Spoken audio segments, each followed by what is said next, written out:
Hello, Hello, how are you? very well, good Can evening. you please introduce yourself to us? Yeah, of course. My name is Adria Balcazar. I'm a learning guide for Learnlife at Learnlife Barcelona, which means I'm essentially a teacher for teenagers. We're doing a very human-centered approach to learning, so I rather consider myself a learning guide than a teacher. So let's go deep. I have a serious question. As a teacher, do you prefer online teaching or offline, and why? I prefer offline teaching. I feel that the connection I can establish with my learners is closer just by being nearby. The body language I can read from people in person is much more powerful, and the interactions that happen going in and out of a room, just moving around, those little interactions that are not necessarily planned or part of the content, allow me to establish connection with people that then helps them and helps me have a learning process. But after Corona, I think you should used to be online teacher. Yes, I am used to it. I do it whenever necessary, and I avoid it whenever possible. I find a lot of value in online learning. It allows me to connect with people who are really far away. It allows people to connect when they have a difficult situation where they cannot really make it in person. So I appreciate the possibility. My preference, though, is for the offline version. But I think the next generation is going to be online. I think the industry for the school is going to be like less people, less attendance. So I think this is what the school need, just like attending for 2 or 3 days per week, maybe. Starting in Europe, Yeah. they're going to be online more than be online. That's why there is a lot of digital and websites that leading to be online. You with or against? I think a hybrid route makes sense. I think there are many situations where students can learn more efficiently from the peace of their homes, their desks, and their computers. And there are many situations where they will benefit from the in-person collaboration and working with their teachers and learning guides in person. So, in my mind, it doesn't make sense to not use the online world at all. I think that's impossible. It also doesn't make any sense to me to go fully online and not have the chance to connect in person whenever possible. So 2-3 days a week in person, 2-3 days a week online, that does makes a lot of sense to me. So you against this decision? Um, You against? You are not with the being online for full time online.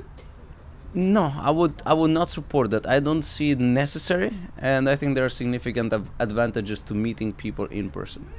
Okay, so you came to Egypt for EduVation.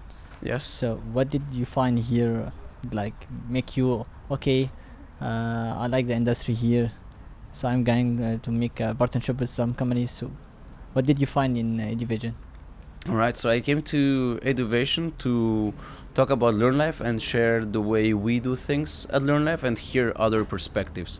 What I found in this EduVation Summit is essentially a vibrant culture of educators who want to be innovative, who want to be at the forefront of the education revolution, who want to do things in ways that really make sense and that accept and understand the reality of the world and want to adapt to it. So I had lovely conversations about which direction should education take and what can we as teachers do to adapt to this new environment where there's lots of digital tools. AI is taking over jobs. The world is more and more uncertain about the future. What do we need to adapt? There's lots of people here who have things to say, who have good ideas, and most than all, they have a good intention to make a positive change in the world. That's what I found. As a teacher, you said you're working as a teacher in Spain. Yes. Do you think AI it's have to be in subject to the students? From what age do you think? That's a great question.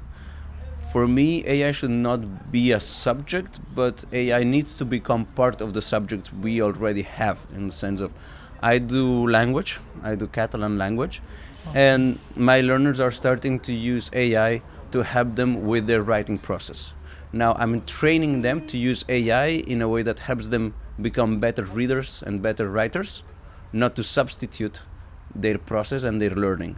So So they have to use it as a tool, yes, not to be like doing my homework and doing the research for Yes. me. and that means it's not about, I found, establishing rules of use AI like this or use AI like that. It's about my classes being about learning. You're here to learn. If you use AI to help your learning, great, be happy, do that more. If you're using AI to avoid learning, I'll help you realize that. And I've realized that my teenagers don't like using AI to not learn in the end, because I don't put much pressure on them doing the best. I want them to do as good as they can and show progress.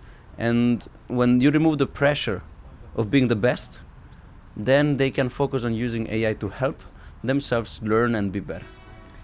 Yeah, but this is different because they think or they thought that the AI is gonna do the whole stuff, but they don't know that he's just helping them.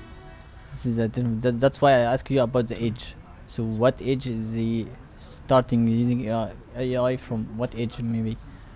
I would consider that late primary is a good time to start introducing technology in general. So Right. doing some things on tablets or computers slowly, and secondary age should be a moment where they start mastering technology.